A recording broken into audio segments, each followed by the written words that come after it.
On this Saturday night, a warm welcome inside a war zone. Prime Minister Trudeau touches down in another top-secret visit as Ukraine's counteroffensive begins. It is important for me to be here in person to show Canada's solidarity with Ukrainians. Canada's new commitment to Kyiv in the wake of that devastating dam collapse. Also tonight, ordered out again. Some of it we unpacked because we weren't sure, and most of it was still packed. Another round of extreme fire conditions in Alberta forces evacuees to flee after only just returning home.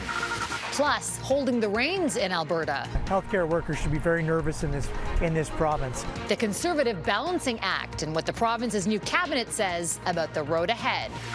And miracle discovery. 4 missing children found alive after 40 days alone in the Amazon. Global National with Farah Nasser. A resounding reception in Ukraine's parliament today as Prime Minister Justin Trudeau and Deputy Prime Minister Chrystia Freeland made a surprise visit to the wartime nation, touching down for top-level talks with President Volodymyr Zelenskyy. Canada will continue to stand with Ukraine with whatever it takes, as long as it takes. Good evening, and thank you for joining us. Justin Trudeau is in Kyiv, his second top-secret visit to Ukraine since Russia's invasion. Standing beside the Prime Minister, President Zelenskyy unveiled Ukraine's long-awaited counteroffensive has finally begun. The country needs all the support it can get right now. And today, Trudeau announced another $500 million in aid and weapons. He also announced more economic sanctions against individuals and entities and $10 million in humanitarian aid after that dam collapse and major flooding in the south this week. This was a direct consequence of Russia's war, and it is devastating for thousands upon thousands of people. Goomansingh is in Kyiv and has our top story tonight. Ukraine's pain and persistence witnessed firsthand by the Prime Minister and his deputy. The faces of fallen soldiers, a reminder of the lives lost and those still on the line. $500 million in new funding was announced by Justin Trudeau to support Ukraine as it repels invading Russian forces. More ammunition will also be delivered. The list of new pledges also includes Canada joining the coalition of countries to train Ukrainian fighter pilots, and it will help service Leopard 2 tanks at a center in Poland. I appreciate your own support. Thank you so much. People of Canada and, of course, to all your team, to the government. The Ukrainian president's comments come as people in his country defend their sovereignty while simultaneously scrambling to recover from an environmental and humanitarian disaster. The collapse of the Novakhovka Dam has submerged towns and villages in southern Ukraine, forced thousands to be rescued, and left many in the region with a short supply of drinking water. Mr. Prime Minister, was it Russia that blew up the Kakhovka Dam? After not answering our question and then couching his answer to Ukrainian media, the Prime Minister put a finer point on the matter, concluding his response this way. This was a direct consequence of Russia's war. Since Russia launched its full invasion of its neighbor, Ukraine has been rallying the world for support, saying it's defending democracy for all. NATO, meanwhile, has been trying to reassure member states on the doorstep of the largest war on European soil since the Second World War. Canada still hasn't met the NATO member target of 2% GDP for defense spending. So really, what example is Canada setting on the world stage? Canada is the sixth largest in NATO by defense spending, and we have consistently stepped up and will continue to all over the world. Being equipped and able to protect Canadians or any NATO member is a requirement. Ukraine has aspirations of joining but knows it can't while the war is ongoing. Canada supports its membership and says it will keep providing the country and its people with anything at its disposal for the long term. No bombs, no bullets, and no bullies will ever take away your drive for freedom and your pride in your culture, your language, your history, and your future as Ukrainians. Slava Ukraini! Clearly, the Prime Minister gave Ukrainian parliamentarians a morale boost, and it comes just as their country launches its counteroffensive. Volodymyr Zelenskyy wouldn't say what phase they are in, only that he was sure the Russians would feel it. Farah? Crystal Goomansingh in Kyiv for us. Thank you so much, Crystal, for that. A giant Russian cargo plane that's been sitting on the tarmac at Toronto Pearson Airport for more than a year has officially been seized by the Canadian government. The aircraft is believed to be a subsidiary of two entities against which Canada recently imposed sanctions due to their part in the war against Ukraine. The plane was scheduled to leave Toronto shortly after arriving in February of 2022, but Canada closed its airspace to Russian aircraft operators, grounding it indefinitely. All right, now to the wildfire situation. It is still a tense wait for residents of Tumbler Ridge, British Columbia. The fire is just kilometres away from the community, but as residents head into a fourth day out of their homes, there is some good news from officials today. Rumina Daya is on the front lines, and she joins us now with more. Rumina. Farah, yesterday was a heavy day for Tumbler Ridge evacuees who thought their town was going to be gone for sure, but it's still standing. An army of firefighters and volunteers from across the province are in Tumbler Ridge. Crews have been spraying down homes and infrastructure to protect the buildings in case the fire starts moving aggressively again. More sprinklers and more resources are en route. The crews hoping their presence will give evacuees some peace of mind. We're doing the best we can, trying to get as prepared as we can for what might come this way. With the fire so close, we're hoping that we'll be able to do everything we can to save their community. And even if it's just reassurance over, talking to you that homes are okay and we're doing our best to protect them. Can't guarantee outcomes, but we're here doing our best to do what we can to save it.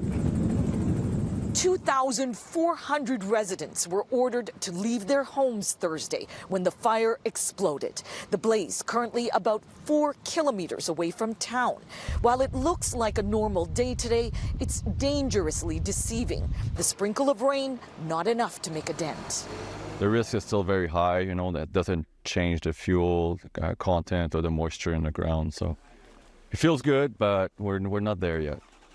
Fire crews are taking advantage of the weather right now, laying fire breaks, but this isn't going to last. It's a fluid situation. The wild card is the wind. Farah. Rumina Daya near Tumbler Ridge, British Columbia. Thanks, Rumina. And for the second time in a month, residents of Edson, Alberta, about 2 hours west of Edmonton, have been told to leave their homes because of an encroaching wildfire. We left at midnight, so the fire was about 3 kilometers from our place, and we could actually see the orange glow and the flames. So it was pretty stressful. An emergency alert was issued for the town of 8,000 people last night after the fire jumped and showed unpredictable behavior. There are at least 4 out-of-control fires burning around Edson. And in Quebec, more than 850 firefighters are now on the ground battling dozens of wildfires. Another 300 firefighters from the United States, Portugal and Spain are expected early next week. And in the northern and western part of the province, more than 13,000 people are still out of their homes. The province's public safety minister says the situation's complicated, but key areas could see rain by Tuesday. To the political fallout in Ottawa after David Johnston's bombshell announcement Friday. The former Governor-General resigned as the special rapporteur investigating foreign interference in our elections. Now, this was after criticism for his ties to the Prime Minister and growing demands for a public inquiry on interference. But his departure hasn't brought the issue any closer to a solution. Richard Zussman reports. A Friday night surprise. After weeks of political and public pressure, David Johnston stepping down as the special rapporteur investigating foreign interference in Canadian elections. Johnston writing in his resignation letter to the Prime Minister, "When I undertook the task of independent special rapporteur on foreign interference, my objective was to help build trust in our democratic institutions.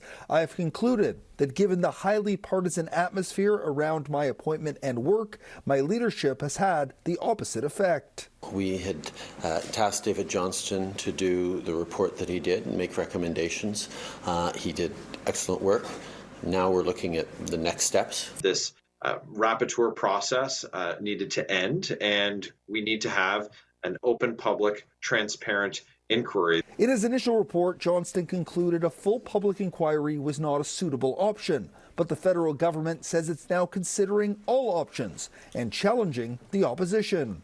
Make suggestions about who could lead this public inquiry. What would the terms of reference be? What do they see as the timelines? How do they deal with the obvious challenge of respecting Canadian law that protects some of the most sensitive intelligence information? Trudeau has asked Dominic LeBlanc to figure out next steps by consulting with experts and legal scholars, some who are already suggesting an inquiry. We need to actually be very careful with our expectations, right?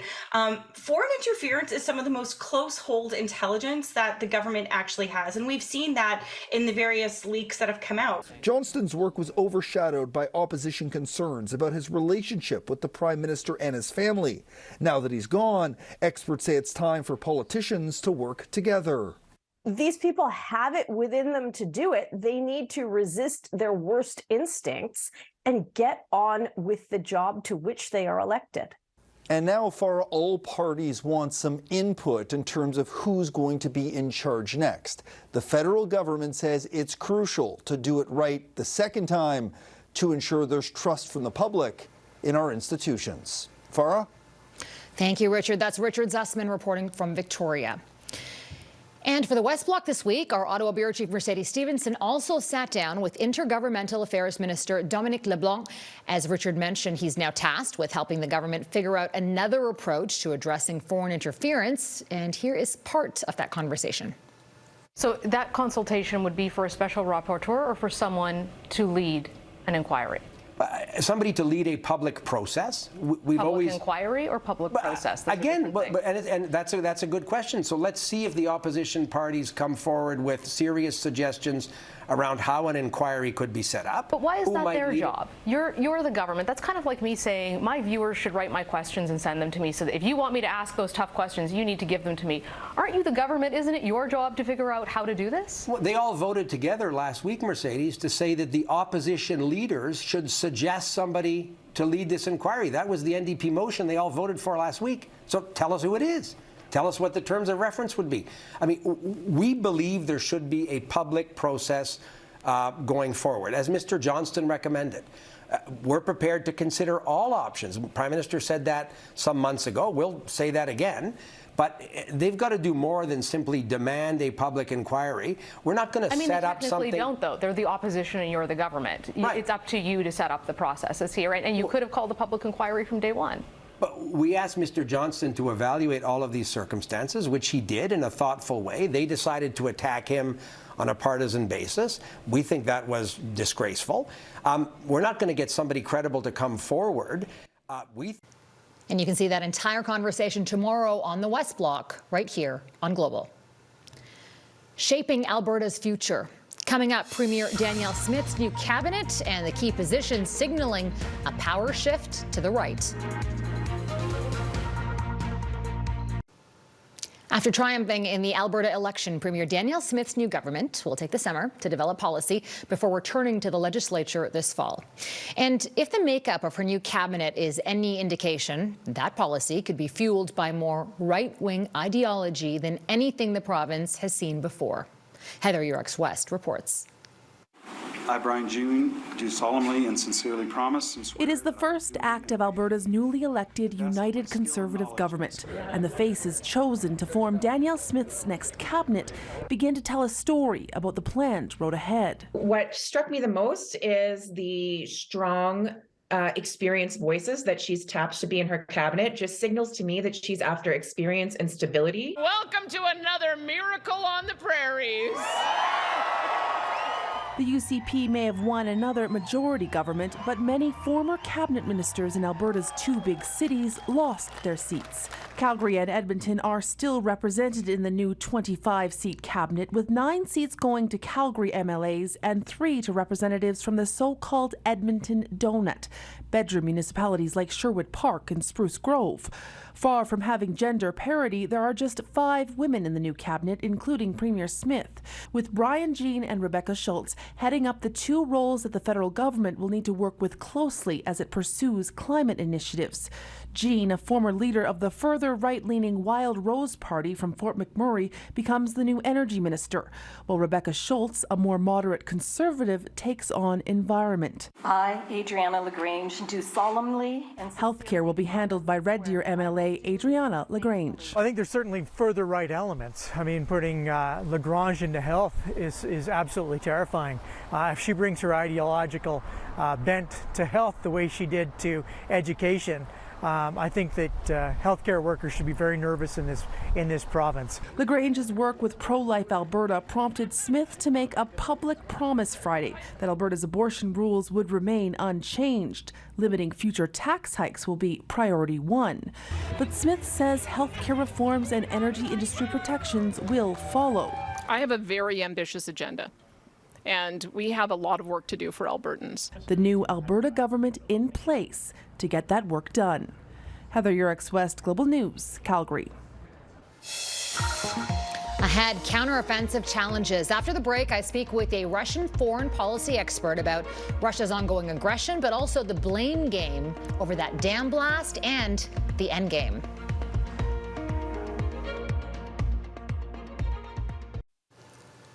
Returning to the war in Ukraine now. Prime Minister Justin Trudeau's surprise visit to Kyiv today, an announcement of new support, comes at a crucial time in the conflict.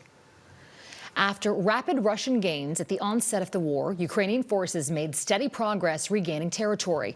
But since the start of this year, that progress has slowed, and Russian forces are entrenched along much of eastern Ukraine and Crimea. Joining us now is Suzanne Loftus, Research Fellow at the Quincy Institute's Eurasia program. Suzanne, thanks for being with us. We're now over 15 months into this conflict, and of course some thought that Russia might claim a quick victory, but Ukraine has had support of countries like Canada and the U.S. How important has that been, and how much is Ukraine relying on that assistance to continue?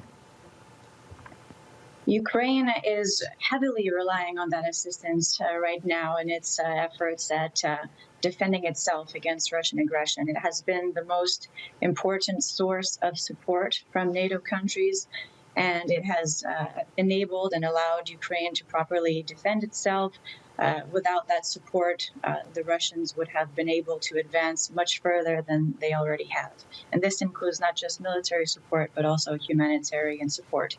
But at the same time, while the support is very important, we need to strategize about how long it's going to last and how long we're going to be financing what's going on in Ukraine right now. We need to kind of come up with an end game. And that's, I think, what a lot of people are wondering about. Speaking of support, though, there was a major event in the conflict this week, the destruction of a dam on the Dnipro River. Do we know who destroyed it and why? We still don't know who the perpetrator was. It would be improbable that it would be the Russians, actually, because this hurts them a lot as well. It floods all of their the Russian-controlled parts of there's agriculture that's flooding, but also it's preventing the supply of water to Crimea, and this is a very important. This is very important in general for the Russians. So it would seem a little odd that they would do that to themselves. So at this point, we don't know who did it. It's possible that it could have been unintentional and that it just got destroyed over time due to limited strikes that caused some weaknesses. Well, how has the destruction of the dam impacted Ukraine's counteroffensive? Yeah, so right now, because of all the flooding, Ukrainians are not conducting any large-scale activities in that region, but that would just be temporary. They could do so later when the water subsides.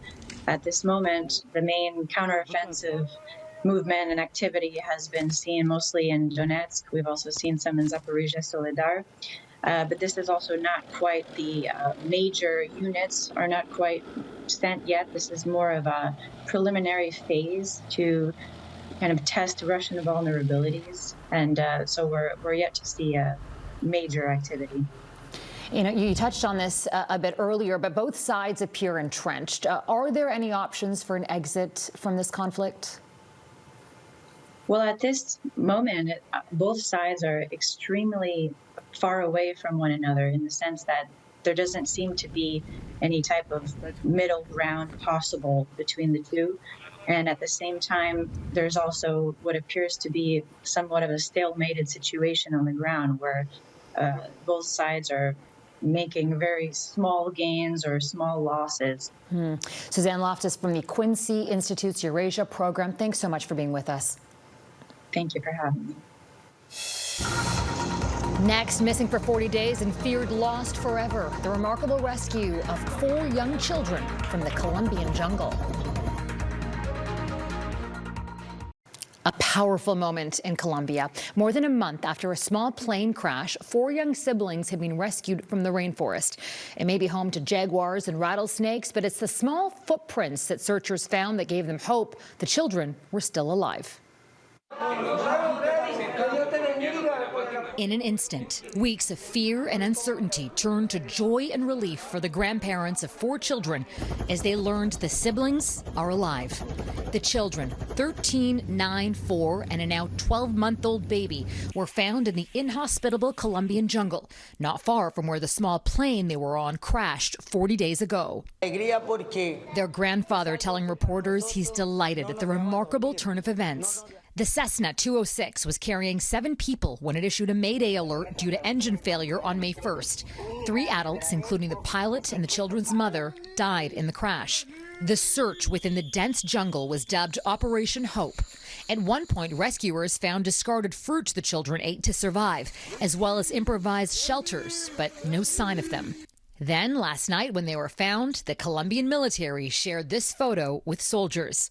The siblings were airlifted to Bogota, where they're receiving medical care and a visit from the Colombian president. The next stop, home, to be reunited with their family after 5 very long weeks.